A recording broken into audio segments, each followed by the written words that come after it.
Bonjour à tous, j'espère que vous allez tous bien. Aujourd'hui, je vous fais cette petite vidéo pour vous parler des moules pour résine, aussi bien moule résine que pâte polymère. Vous verrez, il y a une deuxième vidéo sur ce sujet sur la chaîne qui arrivera sûrement en suivant de celle-ci. En fait, quand vous avez différents moules que vous achetez dans n'importe quelle boutique, commerce, différentes provenances, à force d'utiliser les moules, surtout avec la résine, les moules se détériorent un petit peu, donc voilà, ils perdent de leur qualité. Donc au niveau des créations, vous pouvez perdre en brillance, en transparence. Donc ça, c'est le fait de l'utilisation voilà, à plusieurs reprises de moules, de moulage, à force de créer différents moulages. Et je vous propose donc de faire de nouveaux moules sur la base de vos créations que vous avez déjà existantes. Voilà, moi j'ai un petit moule de cristaux. Donc j'ai pris différents petits cristaux que j'ai assemblés différemment pour leur donner différentes formes sur la base du petit moule que j'avais. Et ensuite je vais venir créer donc un moule beaucoup plus grand, donc là avec 3 sortes de formes de cristaux, ce qui permet pour les réalisations bien, de créer plus de cristaux, puisque j'avais un petit moule, du coup j'en refais 3 et du coup ça m'en fait 4. Et aussi ça permet de pallier donc au problème de moules qui deviennent au bout d'un moment inutilisables. Donc pour pouvoir réaliser cela, j'utilise du silicone de moulage qui s'appelle le Liquid Mold. Vous avez d'autres marques de silicone liquide. Là ici c'est un silicone qui est opaque et qui réplique très bien tous les petits détails. Là par exemple pour les cristaux c'est parfait. Donc pour les moules en réplique, c'est vraiment des moules de qualité. J'ai des moules que j'ai fait il y a plus d'1 an que j'ai utilisés. Et voilà, je m'en sers toujours, donc je vais vous montrer après, vous verrez en fin de la vidéo, donc une fois que le moule est créé, la qualité du silicone au niveau de la réplique. Et donc voilà, pour cette vidéo, donc je vous montre un petit peu cela, et cela, ça vous permettra peut-être d'avoir envie de créer d'autres moules avant qu'ils deviennent complètement défectueux et que vous ne puissiez plus avoir de jolies créations. Surtout là, dans le cadre de cristaux, c'est vrai que ce qu'on recherche, c'est aussi la transparence et la brillance grâce à la résine. Donc voilà une petite idée de comment utiliser donc ce silicone de moulage.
Alors une fois que vous avez bien respecté le dosage, le ratio, que vous avez bien mélangé vos deux composants, vous pouvez couler votre silicone liquide dans votre base de moule. Vous allez voir que, il va y avoir des petites bulles d'air qui vont remonter en surface, donc ça c'est tout à fait normal. Quand on vient, mélanger, 2 produits, surtout quand il y a une haute viscosité, il y a, création de bulles d'air puisqu'on vient incorporer de l'air quand on effectue, le mélange. Donc, pour, certaines personnes, un peu plus professionnelles, voilà, vous pouvez utiliser des chambres à vide. Ça peut vous servir pour, la résine et également pour, le silicone, pour les silicones liquides de moulage. Donc, les silicones passent très bien aussi dans les chambres à vide. Mais voilà, après il suffit de laisser, remonter les bulles d'air à la surface, de tapoter sous le moule pour faire remonter les bulles d'air et vous allez voir qu'elles s'éliminent toutes seules en remontant, à la surface.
Donc une fois le moule créé en réplique, on va pouvoir donc le tester en incorporant de la résine transparente à l'intérieur des moules, des nouveaux moules.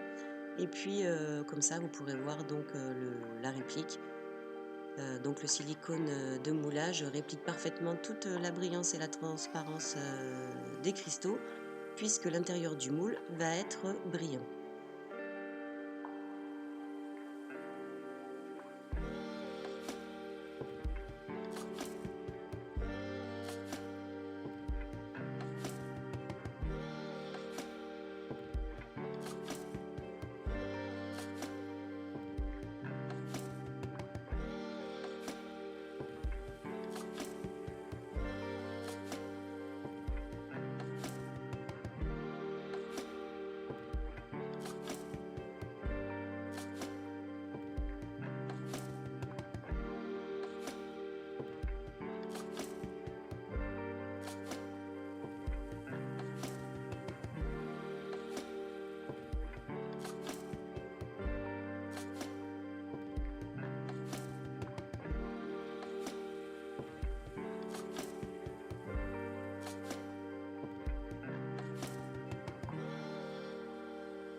Donc voilà le résultat en image. Vous avez vu mon petit moule. Donc voilà, j'ai fait des répliques puisque le moule commence un petit peu à se détériorer.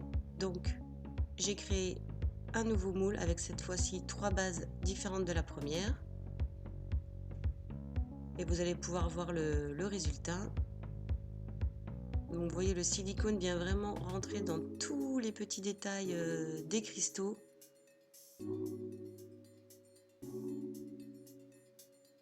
Et réplique parfaitement donc la création. Donc vous avez bien toute la brillance et en même temps donc une jolie transparence de la résine FEO. Donc après vous pouvez colorer votre résine, faire ce que vous voulez. L'important c'est d'avoir à l'intérieur de votre moule une bonne base bien brillante. Voilà, pour avoir des répliques parfaites de création. J'espère que cette vidéo vous aura plu.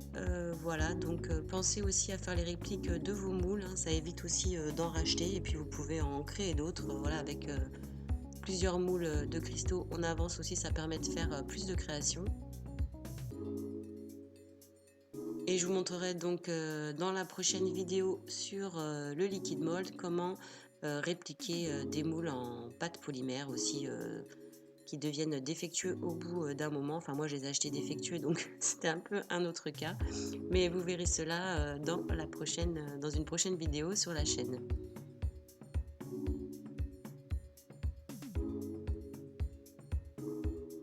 Voilà. Donc je vous souhaite une bonne fin de journée, prenez soin de vous et on se retrouvera très très vite sur la chaîne pour encore plein de nouvelles vidéos. Je vous dis à bientôt. Ciao!